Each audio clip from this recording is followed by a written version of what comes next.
Okay, so hello Louise, and thank you for joining us. Thank you. Thanks for having me. No, you're very welcome, and I know you're really involved in this work now yourself, and it's just going to be really nice being able to hear it from your story. We have quite a few practitioners who have come on to do this work because they've gone through their own recovery, and quite a few who actually come on and do the training who are going through their own symptoms as well. So you're not unique in that way, I'm afraid. Although your journey is quite remarkable, so unique in another way. But anyway, I'd like to say hello to everybody, those watching now, who are joining now, and if you're watching on record. And by all means, post a question now or post a question afterwards, and somebody will come back and respond to those. So if you're joining now, please do message in the comments box, say hello, let us know that you're there. It's always nice to know who's there, or at least that somebody's there. We have an idea, but it'd be nice to know people are there. So do post a comment and just say hello, and then it's nice to find out where people are as well, who they're listening in from. I think last time we had people from all over the world, so it's lovely to see where people are. So let's start then, Louise, maybe right at the beginning for you, students, when you did start to, what was life like, and then what actually happened when you started to have symptoms? Because I know it took a while before you began to realise that that there wasn't something physically wrong with you and that you could actually do something about it. So where were you sort of at the beginning? How old were you when it all started? I was around 30. I was actually probably, I always say I was really ill for 8 years. But really, when I reflect on it, I'd say it was more 10, because there were 2 years I was working as a primary school teacher. Right. Which is quite a common story. And I was really busy, busy professional, loved my job, gave it, so much. Was really ambitious, high achiever, all of that stuff. And I started to really get, strange sensations, I'd describe it as. It started as like a rapid heart rate, or, feeling weak and dizzy, and I'd be able to push on through during the working week. But then I would find I was really tired at the weekend, and I was a bit shaky, a bit sort of when I was standing up. What sort of age were you at this stage? I was about 28. Right. And things like I would go on holiday and it would all happen while I was away. But then when I was working, I was somehow kind of was on adrenaline and it wasn't really affecting me. And I was really pushing through, and I started to go to the GP and just say, look, could I be tested maybe for diabetes? I feel really shaky. And then sometimes when I ate food, it made me feel better. So I wondered maybe was there something going on there with my blood sugar? But blood sugar was fine. Then I'd go back and say, I'm really quite dizzy at times. And then I would test other things and everything would all come back fine. And I was married at the time. And I remember going through all these tests and everything was coming back fine. And sometimes I would be a wee bit disappointed when things came back fine. And it's not because I wanted to be ill, but I just wanted an answer. Like, why didn't I feel right? I understand. Yeah, and I remember actually people starting to think, like my ex-husband was kind of maybe thinking I was being a bit of a hypochondriac. Right. And I remember him saying, sometimes it's as if you want to be ill. And I was saying, no, I don't want to be ill, but I am ill. Yes. And I want to know what it is. I want to know what's wrong. So this went on for a while, and then I was moving house. So by this time I was about 30. So this had been kind of rumbling on, not being able to find out what was wrong, just accepting, just get on with it. And then it was Christmas and we were moving house, and the house move was stressful. The relationship wasn't great. I was really busy at work, really stressed. And I just had a really big collapse at work. Right. And I was taken to the hospital in an ambulance. Oh dear. And I was actually having seizures and just really, really unwell. And I thought maybe it was a tumour, or a stroke. I spent a few weeks in the stroke ward, actually. And I was so unwell at this time. It was so sudden and so big. And I, was having these seizures, and I was able to hear things and see things that were happening, even though I was kind of completely unable to respond. So it was kind of like I was trapped in my own body. And it was all taken very seriously in the hospital until it became understood through MRI scans and all the rest that these seizures were not epileptic. Yeah. So they were non-epileptic or functional seizures. And at that point, my treatment changed. And it was almost as if I had some control over it, or I was trying to make it happen, or something like that. So that was what they thought. Yeah, it was like when it was they thought it was a structural thing, like, I had the absolute best of treatment. When they thought it was something psychiatric, or as they said, suddenly I was a bit of a malingerer, or, get her home, get her out of here sort of thing. So I was really unwell. Yeah. And the treatment was that I would speak to a neuropsychiatrist. It was like once a month or something like that. But after a while, they said, we don't think this is helping you. We think you might have ME. And I got sent to a neurologist instead.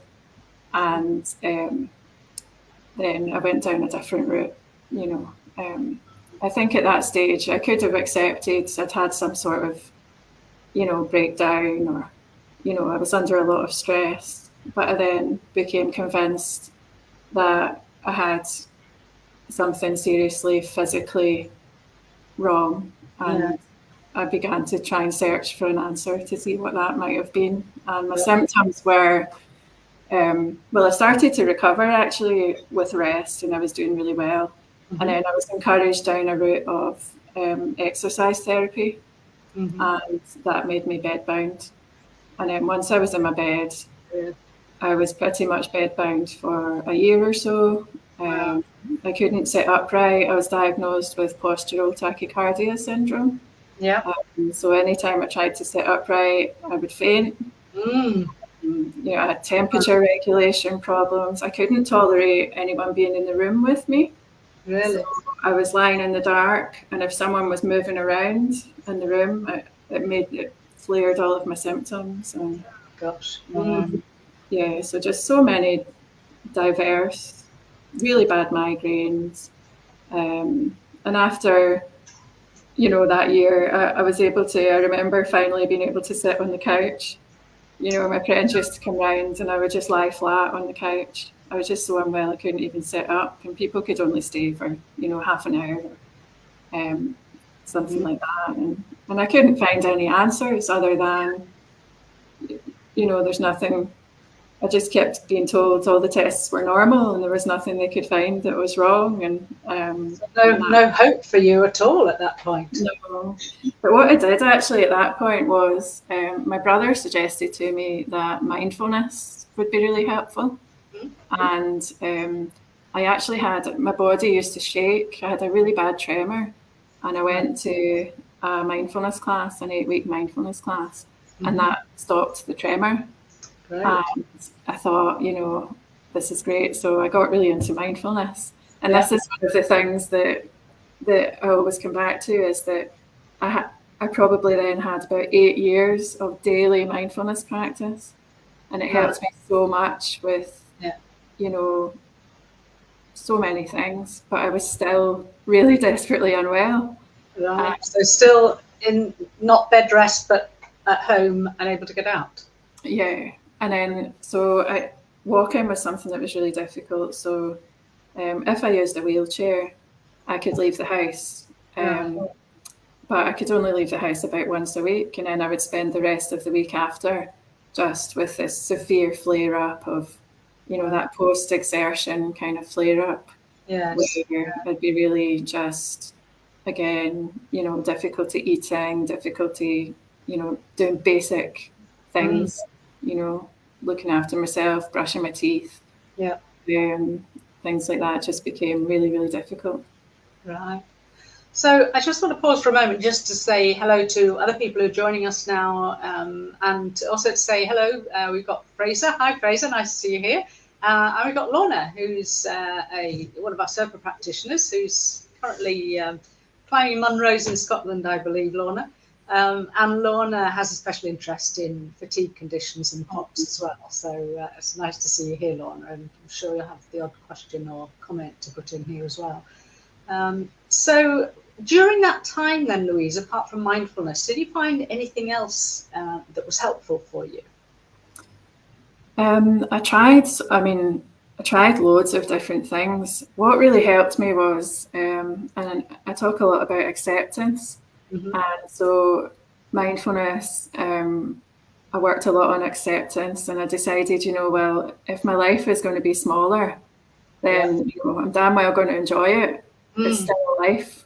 I'm still alive. It's still a life. So I did smaller things. So like I got really interested in crafting. I joined online communities to help me socialize and things like that. And I was always positive.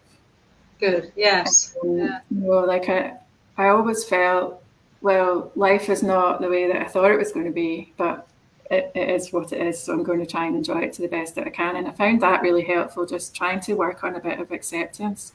Yeah. But also not easy, is it? No. So really well done. And I was getting this message that, I'd been diagnosed formally by neurologists as having ME, CFS, and fibromyalgia. Right. I'd been diagnosed by a cardiologist as having POTS. I saw a neurologist for migraine. And these were all conditions that I was looking and researching and seeing, I think the recovery rate's 5% or something that they quote for some of these. And I was just thinking, well, 5% of what? What do you mean? Of people who recover completely. That was something that people kept sort of telling me. And as the years went on, any hope? No. And it felt quite painful actually to hope, because I'd worked so long on acceptance. Yes, yeah. Well, hoping for things to be different, it takes you away from your present experience, wanting things to be different. And I found more solace in trying to just accept things the way that they were. Yeah. Within that, I did try lots of different things. So, there was a thing where it would be, hyperbaric oxygen therapy, that helped some people. So I thought, I'll try that. And it didn't help me. I tried nutritional therapies, different diets, different supplements,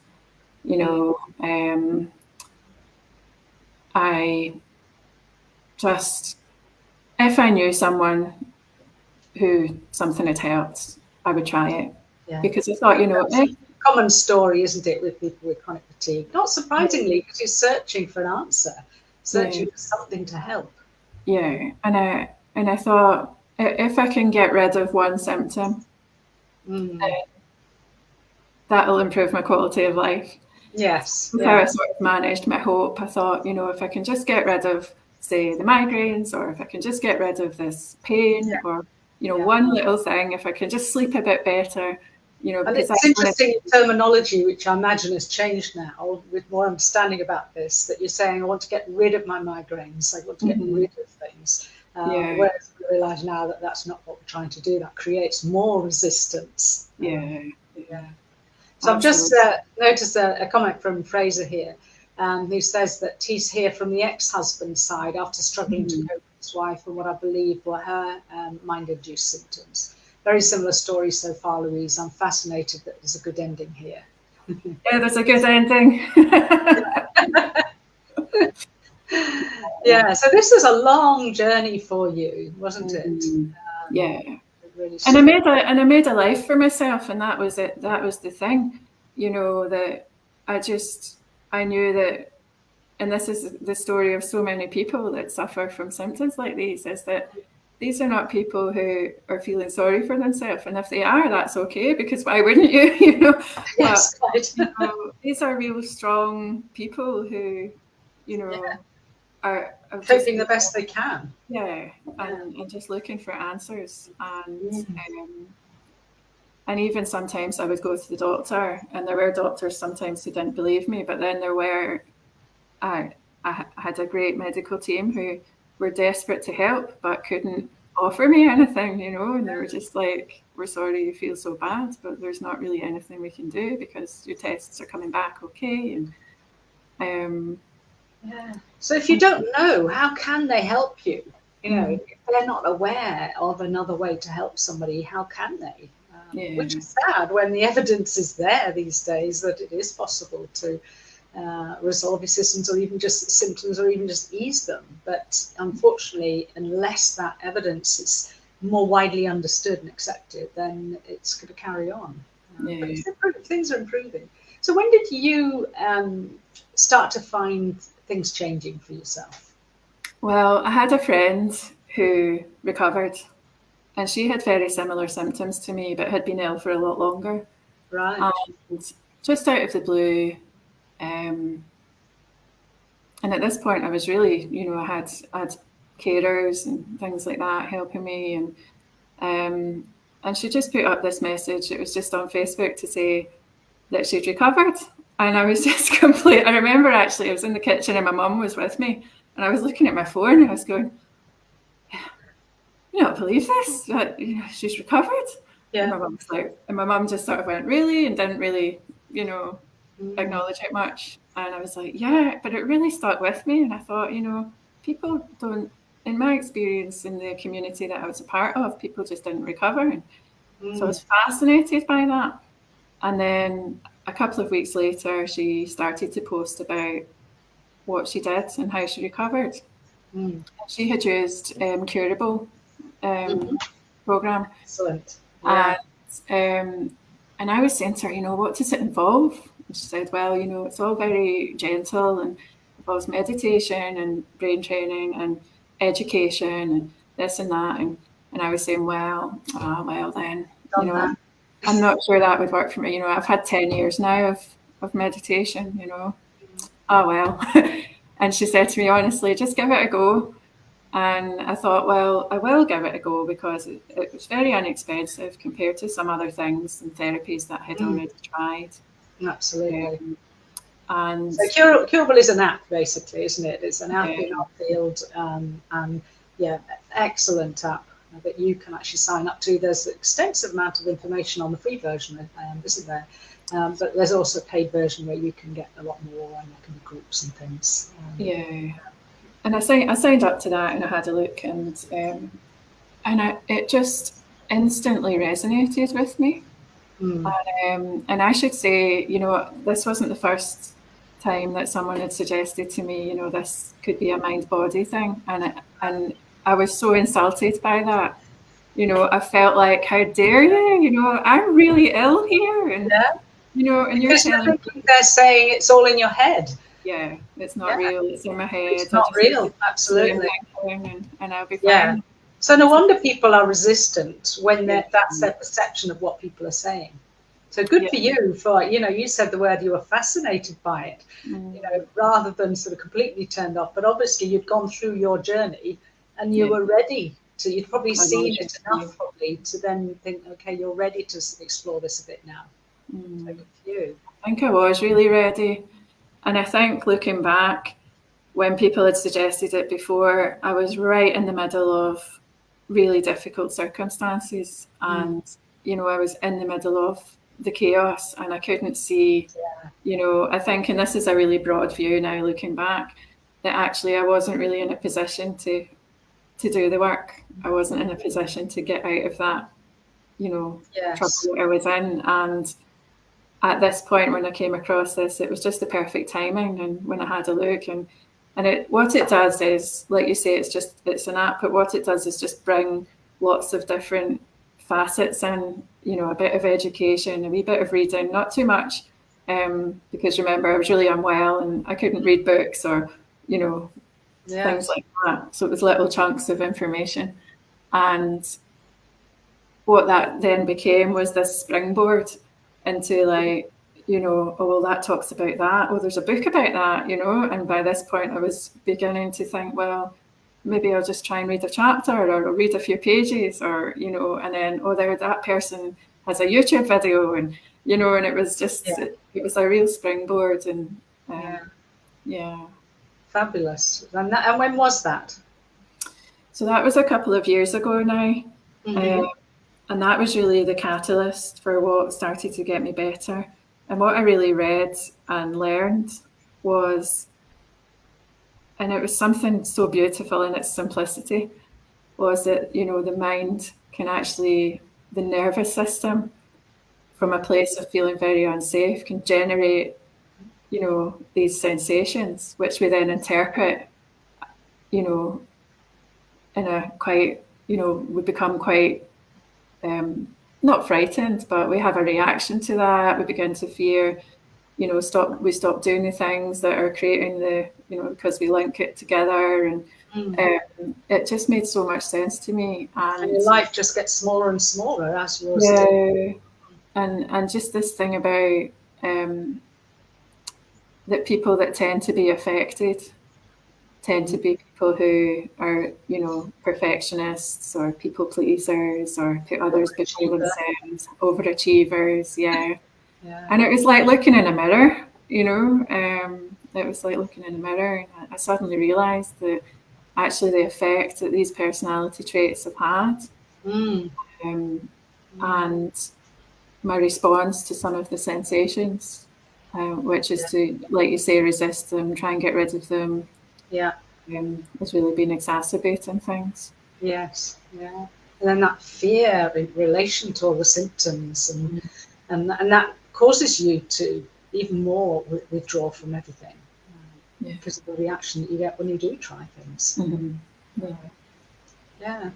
Okay, I'm just seeing another message from Fraser. He says, I've shared curable with my wife, but I don't think she paid attention to it, which is the theme, that no matter how hard I believe that it's the type of solution, I cannot get her to take it seriously and open up to the idea. I worried this may be a trend amongst sufferers, yet here you are, Louise, and your friend, proving that open-mindedness exists among the sufferers. No, you're fine, Fraser. And I would say, you know, we're having to change the dogma that when there's something, a symptom, that there's something physically wrong with us. And when you are ill and when you've tried so hard and you've tried everything, you know, it can be really hard to start thinking, well, actually, just change your whole, it's a whole belief structure, isn't it? About what's kept you in that position or what got you into that, to actually then change your beliefs completely to understand, you know, that what was going on in your life or had gone in your life, or your personality, your behaviors, the way you live your life might actually have something to do with your symptoms. But that's great, but nobody gets to that point of realizing, or obviously some people do, but when you're in it, it's very hard to then realize that actually maybe there is something in the fact that you can do something about this yourself. But if you are already in your head and overwhelmed by everything going on, how much harder is that to actually, you can listen, but you're not necessarily going to hear it until the time is right. Yeah, and I think that's really true. And I think it's understanding as well. You're absolutely right when you use the word dogma, but also there is some trauma in relation to this, because people who are having these symptoms which don't have physical sort of test results, we do encounter doctors that simply don't believe us. You know, we do encounter, you know, people that say it's all in our head or try to give us this kind of psychiatric forced treatment and things. And, you know, you do build up a protective thing against that and say, well, you know, this is real. This is really real. And I think what I needed was for someone to say to me in a really matter-of-fact way, I believe you. Your symptoms are incredibly real, very debilitating, very disabling. But you know what? It's something you could do. Maybe think about it in a different way and just be open to this new way of thinking. And, you know, maybe that's something you could explore, and it's not your fault. Yeah, you know, absolutely. It might be your personality. It might be things that you've reacted to, But we are who we are because of our experiences in life as well. Yeah. And so the trauma can be something that's happened in our childhood. It could be, as you say, trauma as you're going through all this, and people are sort of saying, it's all in your head. But remember, trauma is not what's happening to us, but as Dr. Gabamato says, it's how we respond to what's going on in our lives. And Fraser, we can't convince anybody. I think we're all aware of this, as practitioners as well as people who've recovered.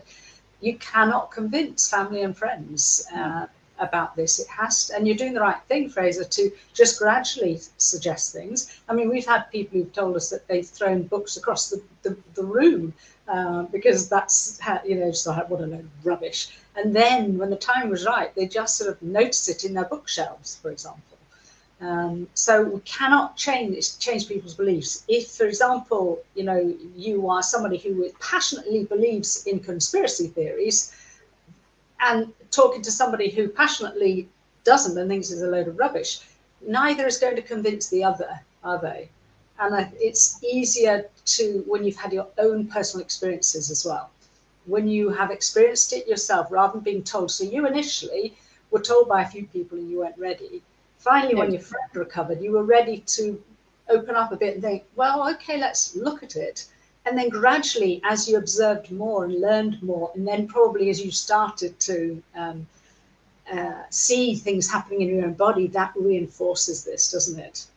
Yeah, definitely. And just seeing someone that I knew, so I knew her, I'd seen her when she was unwell. I knew how ill she had been, how long she'd been ill. And it was a real sort of practical, someone I trusted, You related so deeply to it. And I think when you have something that deep, that really helps. So Fraser's saying, husbands, and I would say it's not just husbands, Fraser, because men get chronic fatigue syndrome as well. So partners are guilty of just trying to fix things sometimes instead of just being there. Maybe I shouldn't say this, but I'm going to say, well, maybe that's men. So maybe husbands was right, just trying to fix things, instead of just being there to understand that side too. We're wired differently, but I try these days with awareness of that. Because it's a learning opportunity for you as well as people going through this. So Fraser says, I have the Dr. Sana books, but they're in my collection yet. I don't have the chronic pain. You know what I would say, Fraser, is you say you've got them. Have you read them? Because if you haven't read them, do read them, because I live my life by it. I don't have chronic pain, but I live my life by the understanding that I've learned that started with Dr. Sano's books, and there's evolved so much with all the evidence base over the last 15 years. And I now am still on my own journey, because we all have stress, we all have symptoms, but it's about our response to what's happening. If a symptom pops up in the past, I might sort of, take a painkiller, or, even if it's just a headache or a migraine, I might take a painkiller and go to bed. Whereas now it's more like, okay, what's going on? What am I not dealing with in my life?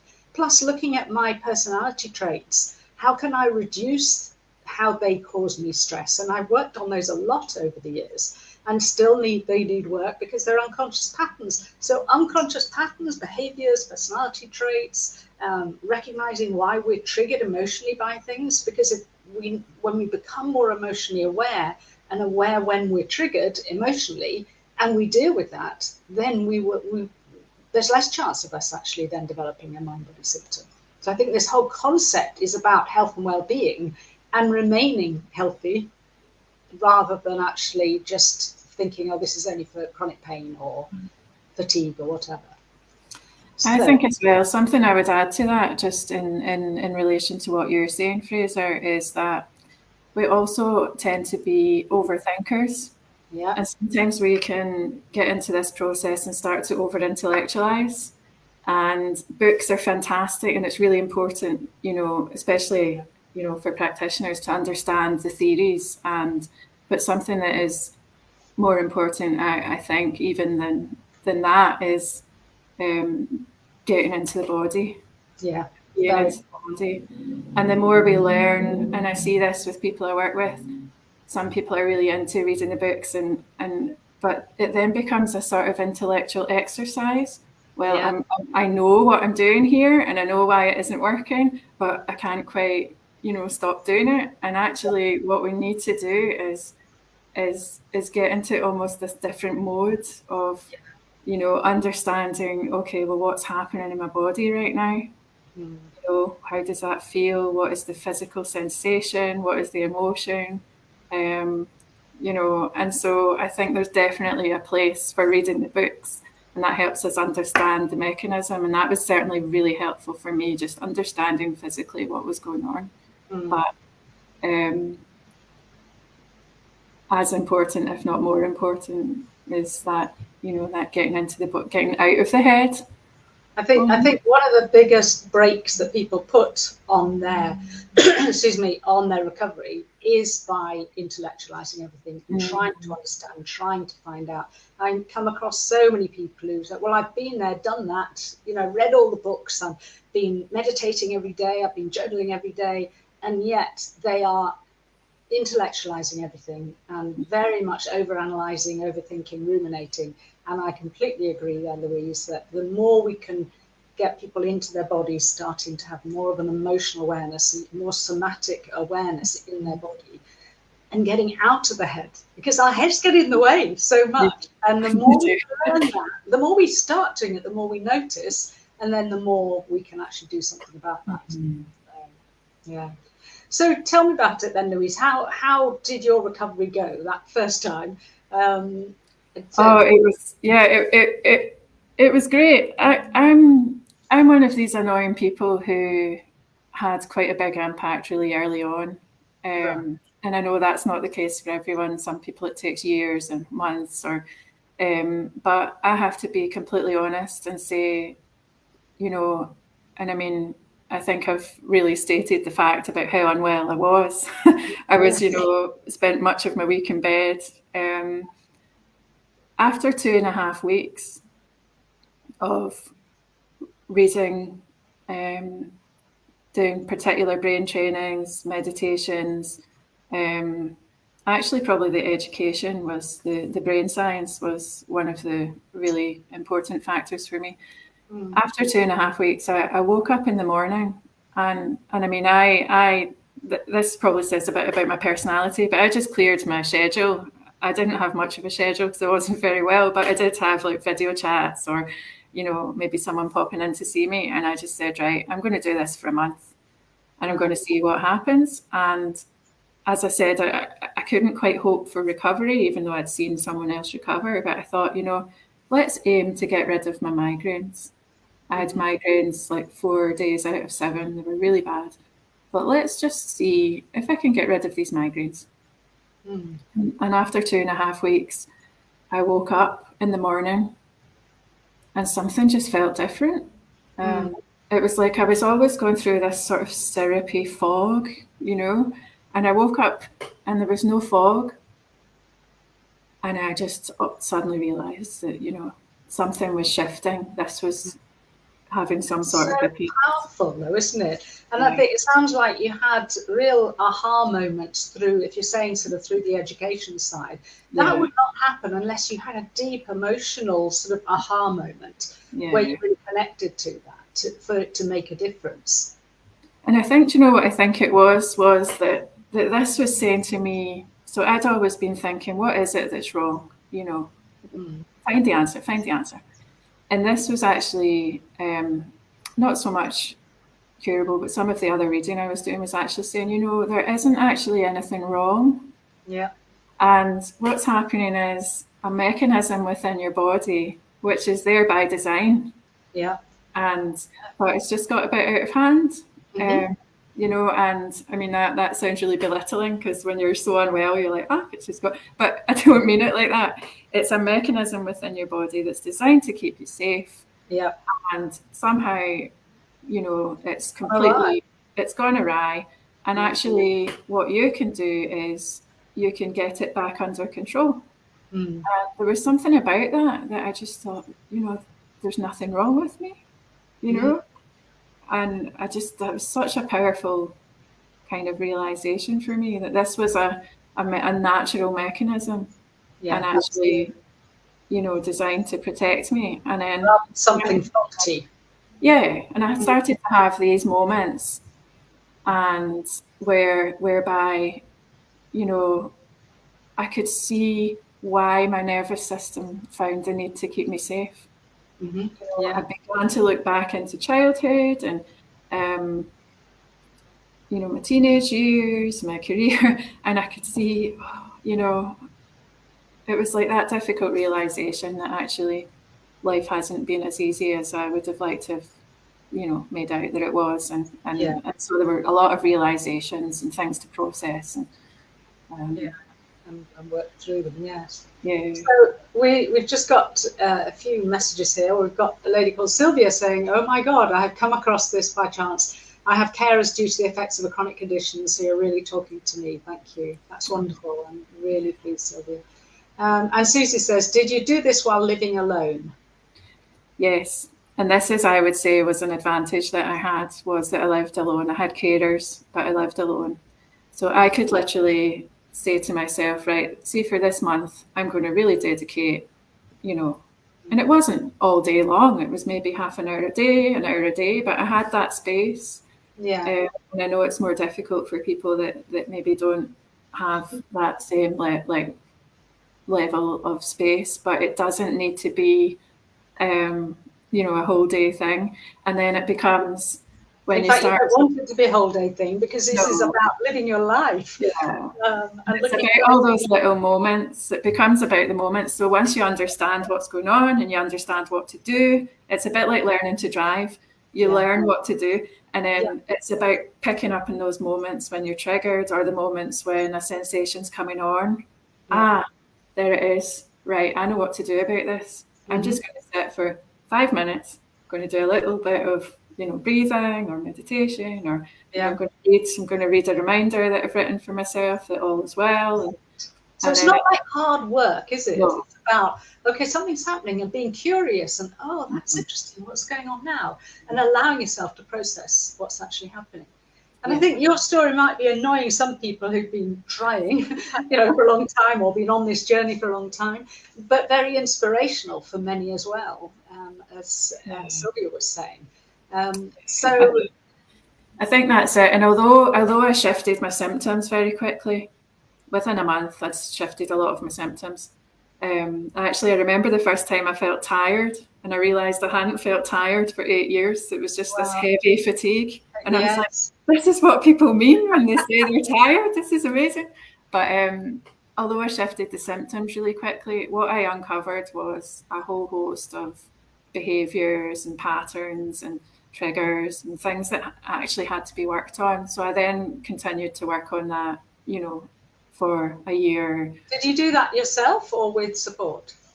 I did it with support so my friend who'd recovered was a little bit ahead of the in it all. So she supported me a lot. Right. And then I began to tell other people, and other people came aboard that had similar symptoms. And as they started to recover, we all supported each other. So I didn't have a therapist, but I had a really good support network, which I think really, really helps. So that answers your question there, Susie. Did you share with others what you were doing? Yeah, I did. But it was funny because I'm really close to my parents, and they supported me a lot through my illness. But I realized one of my triggers or patterns of thought was that I really had always spent my life trying to please them, and trying not to worry them, trying to shield them from any of emotions that might make them sad. And I very particularly decided not to tell my parents or anyone in my family that I was doing this work, because I didn't want to give anyone hope, and then I knew that I would feel pressured. I would feel pressured for it to work. So I thought, actually, I didn't even tell at that time for the first month until I basically recovered. And then I told them, ta-da! What was their response then? Oh, emotional. My dad said it was like they'd won the lottery. How lovely. So you did please them? Yeah. After you pleased yourself? Yeah, we went a walk. I went a walk with them. It was really emotional. And then the next day we went a walk again, because that was one of the big things with ME, is that you might be able to do something one day, but you can't do it consistently. Yes. And so we went a walk, and then the next day I made a point of saying, let's go a walk today as well, because it's okay. And actually my parents would say to me, oh, just be careful, you know, don't overdo it. And I had to actually take them aside. Yeah. And I actually said, you know, I know that you mean well by saying this, but what I don't need is for any suggestion that what I'm doing is unsafe in some way or is going to lead to having, you know, sensations. So it sounds like you developed really good boundaries and really became self-empowered, which is so important in this work, isn't it? Yeah, and I became aware of my complete lack of boundaries in the past. And, and that's uncomfortable. It's uncomfortable creating boundaries with people. It is, yes. Yeah. So Susie says, do you still do the work every day? Yes. So this is now my career, and I work with clients most days, and that's brilliant. You're going through the SIRPA training at the moment, aren't you? Yeah. And I work as that's been brilliant. And and what I'm finding is, although, you know, it's always this idea, people say, are you completely recovered? And you know, what is that? Yeah. So we all are human, and we all have this mechanism. And I actually I'm quite sensitive. Mm-hmm. And when I get stressed, or, you know, there's emotional stuff going on or anything like that, I get physical sensations. So I'll get a headache, or I'll get an upset stomach, or I'll get, you know, some physical pain. And so, it's a sort of maintenance thing, but it's like that. It's a barometer. It is. It's a barometer that then actually know that you can deal with it. Yeah, so I would say I don't sit down and do formal exercises every day, but what I do now is I feel like my barometer is quite well tuned, and I'm now like, oh, like you said earlier, what's going on here? Yeah. Just, you know, So I would say that plays a big part in yours and my day-to-day stuff, in that just going through the day when we're aware of something. We're leading up to the conference just over a week now. There's a lot going on. I'm very busy, but I'm really being careful to increase my own self-care as well. And whenever I'm aware that I am sort of feeling wound up, to actually then step back and look at, and in fact, one day I did work too long. I made the rookie error of not stopping and processing stuff one night. When my husband came in, I'd stopped, we had dinner, and then he put a film on, so I just sat down and watched it with him because it was easier. Woke up in the morning with a thick head, and I knew why. Normally my routine is either go to the end of the garden or have a bath, or in my bedroom to do some meditation and to just sit quietly or just do some emotional work. Do you know what? That day I didn't, because I was tired, and because it was easier not to.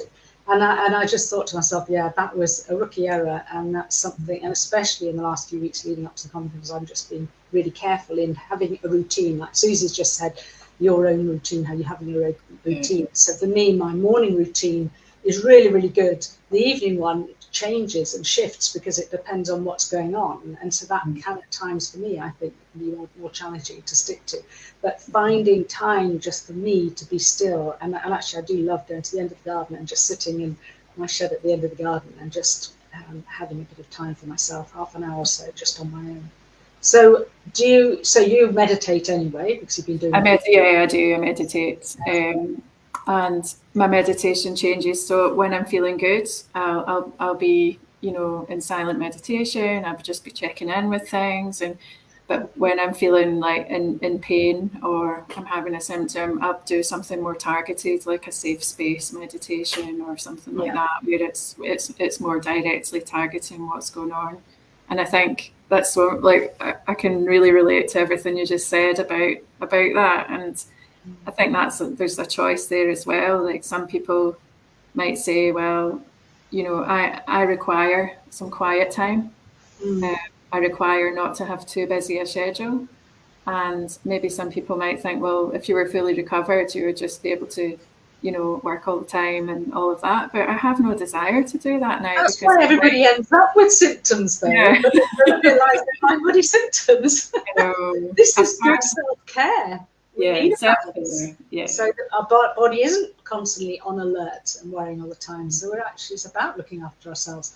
I'm very aware of the time, and I want to make sure we go through on the next stage of the recovery. But just briefly, Sylvia says she's recently started listening to Louise Hay. I find her very helpful. What do you think? Absolutely. She was part of my journey very 20 odd years ago when I came across Louise Hay, and lovely listening to affirmations and things like that. All I would say, David Hamilton, again, wonderful. Ronan Chatterjee's podcast, he has some amazing speakers on his podcast, an exciting one coming up too. All very well, and all encouraging you to see what you can do for yourself as well.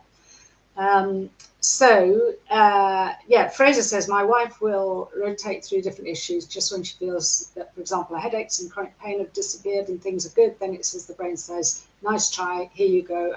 How about some trouble? Something else. That's very common. Dr. Sana used to call it symptom imperative. When you one symptom eases, then you're triggered again and you get a different one. So that's very common phrase. It's still mind-body stuff, and still a protective response. Yeah, and actually it's a sign that you're on the right track, because if it wasn't mind body, then it wouldn't move around like that, As long as they're aware of that, though. Fraser's aware that's happening, so Fraser can see that, yes, that has to be mind body. Why would one thing pop up or another one?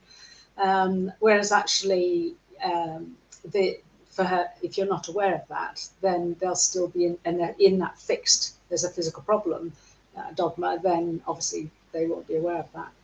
I want to move on. So we'll always feel threatened, Fraser, that it's about our bodies feeling threatened, and this is our primal brain responding, as you said, Louise, earlier, just a natural process that happens, but it's gone awry. I think you've already said, Susie saying if you had any therapy, I think you said that you talked to your peer group, but you haven't actually had therapy, is that right? Okay, so I just want to move on to, I know that you regained your life, you started cycling and climbing and doing all sorts, and how amazing is that for a start? It's incredible. And how long were you doing that? How were you fully active again? Yeah, absolutely. Yeah, so a couple of years, and I'd trained. So I trained in mindfulness and somatics. I was back working with people. I was climbing mountains, like big mountains, mountain biking, wild swimming, traveling. It was like, amazing. And I'd gone through a really difficult period of coming to terms with the fact that I'd been ill for so long, and I was blaming myself a bit for a while, and I'd gone through a lot of really bumpy, rocky stuff. But somehow that's easier when you can then go and take yourself off for a walk, or you can then go and jump in the water, that was fantastic. But last October, I had a really bad biking accident. I was on Anach Moor in the Nevis Range in the Highlands, and I came off my bike and I went over the bars, and because of the way the trail was, I actually fell off like the edge of the mountain and I landed on my head. So I was airlifted off, sent to major trauma, and I'd broken my back in 4 places. I had a bad concussion, a sort of mangled hand, and a very badly broken collarbone. So I was pretty bashed up. I had to wear a back brace for several months. And as you'll know, that sort of immobility is not very good for your body. And I needed an operation on my collarbone, but I couldn't get that for 5 months until my back had healed enough. So I was in loads and loads of pain. And I could say a lot about that, but I'm conscious of the time. But the main learning from that for me, a couple of things I learned from that. Well, loads of things I learned from that. But I was going through this. The bones were healing, the pain was persisting, and I was going to the doctor saying I'm still in so much pain. Bearing in mind what I now consider myself to know about chronic pain, I said I'm still in all this pain, and the doctor was saying, well, it's chronic now. And I was like, no, I don't think so. It must, it can't possibly be chronic pain because, I'm well versed on chronic pain. Yeah, I will have chronic pain. And the physio was saying to me, well, actually, you can expect to have this pain, that you probably always have a level of back pain. Oh dear. Various other people were telling me that as well. And then one day I was at my partner's house and we were out in the garden and I was doing a little bit of gardening. My back was getting really sore. This was just, probably about 8 months in after the injury. So I'd had a scan and the bones were all healed. And I was doing the garden and the pain was just getting worse and worse and worse.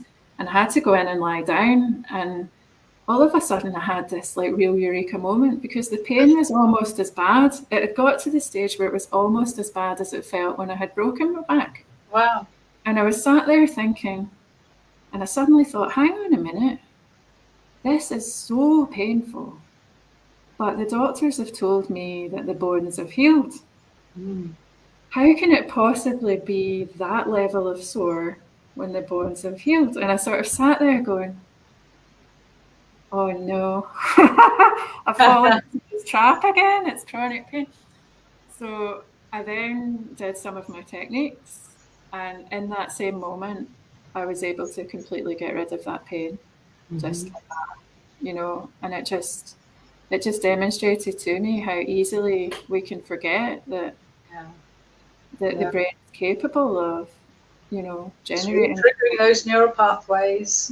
And it obviously learned that pain when it broke back, and then it's just maintained. So, it was really, really. So, were you aware of why the pain had come on, or were you just working on easing it? At that point, I think it was more that I was building up this real sense of worry. I'm always going to be in pain. This is really sore. Oh, I'm not going to be able to do the garden. It's going to cause me pain. I'm going to be in pain my whole life. And, sitting in chairs was very sore. And, am I just not going to be able to sit in chairs? And it was like this spiral of it's unfair because I just got rid of all these symptoms and now I'm going to be in chronic pain and it's not fair. And, there was a lot of kind of catastrophe. So particularly really working on that and working on the somatic side of it, allowing yourself to go into your body and just feel those emotions rather than in your head thinking about all those fearful thoughts. Excellent. If anybody has any questions before we finish, we've only got sort of 8 more minutes, but if you've got any questions for Louise.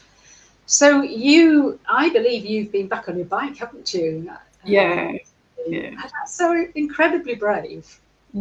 Thank you. I know, and that was something I had to sort of say to myself, right, this is going to feel scary, but I know that it's safe, and I know that it's not going to... it's safe unless you're cycling across something. I know, I wasn't on Anach Moor, I was on a little tarmac road. It was that thing of my body was starting to go, and then when I came...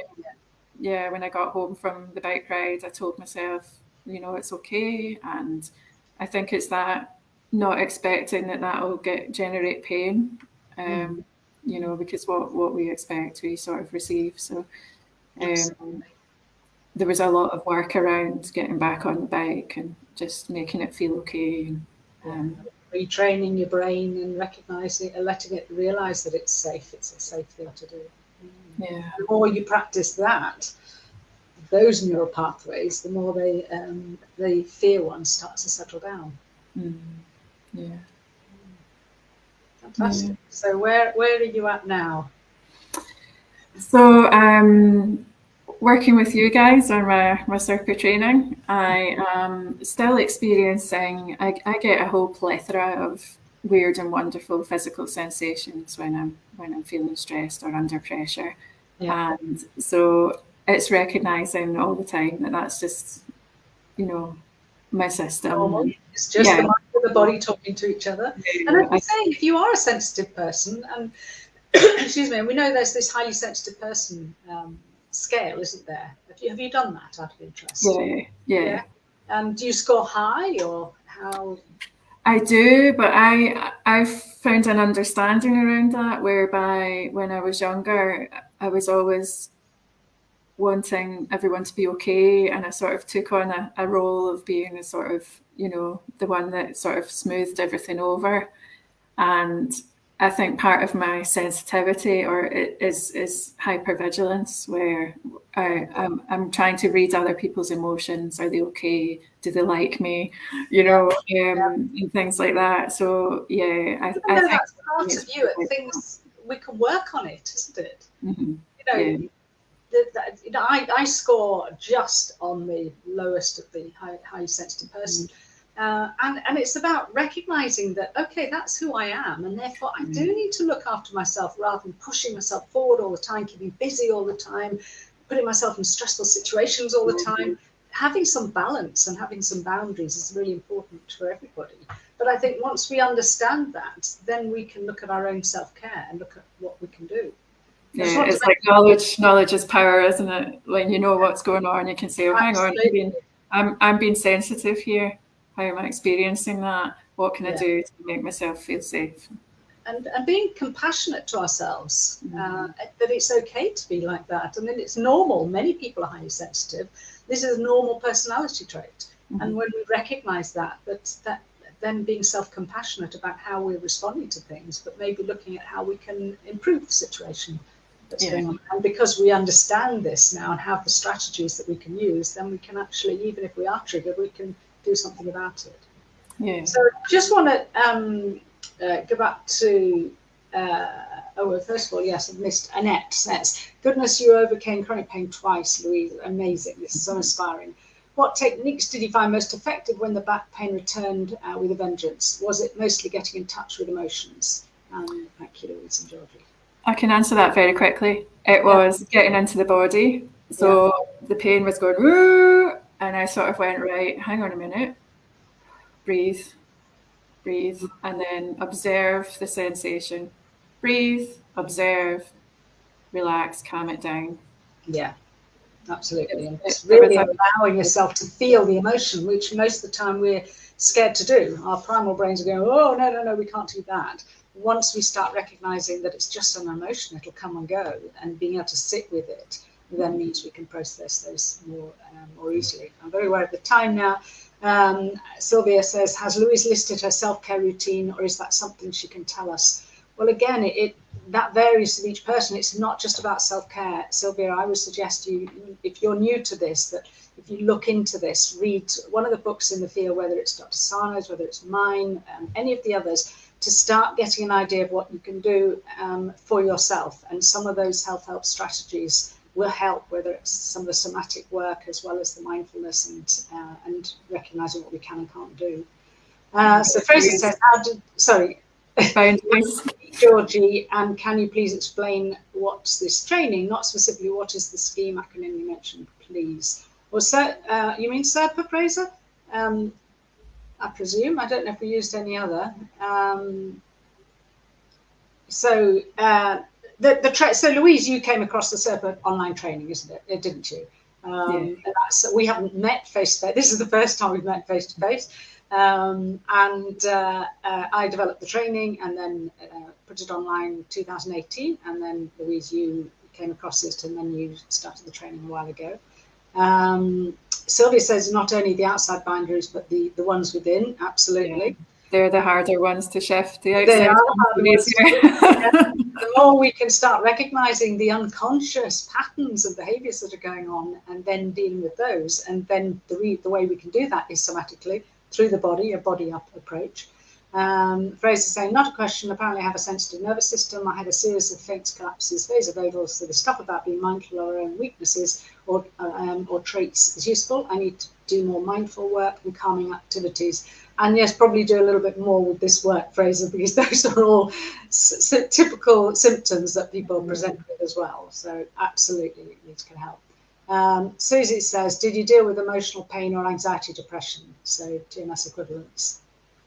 I did, yeah, and I had a history of depression as a teenager and things like that, and now I deal with it in the same way. When I feel low or a shift in mood, I have that awareness where it never spirals into a full depression now. It's like, what's going on here? What needs to be adjusted? What self-care can I give myself? And Yeah, so yeah, I think there was, and I am sometimes quite an anxious person. I got a bit anxious about doing this. No surprise things there. that, things that I managed to do despite, feeling quite anxious, and again, it's just the somatic work of calming that nervous system down really helps. Excellent. Well, we had better stop now, but thank you so much, Louise. I know that your story is going to be so inspiring for many people. And you are a practitioner in this field, so whereabouts are you based? I'm based in Stirling, but I mostly work over Zoom. It's amazing what we can do over Zoom. It is, absolutely. Yeah. Okay, so Catherine's another SIRPA practitioner. What a really wonderful, inspiring and informative talk. Thank you so much. So fantastic. Thank you, Louise. I know that this will be so inspiring for so many people. Thank you all for listening, because that's why we're doing this. Hopefully it's been helpful for you all. And if you want some further information, then go and have a look at the SIRPA website for a start. Spelt the same way as the SIRPA Facebook page. Lovely to see you all here. Thank you very much. Take care, everybody. Bye-bye. Bye.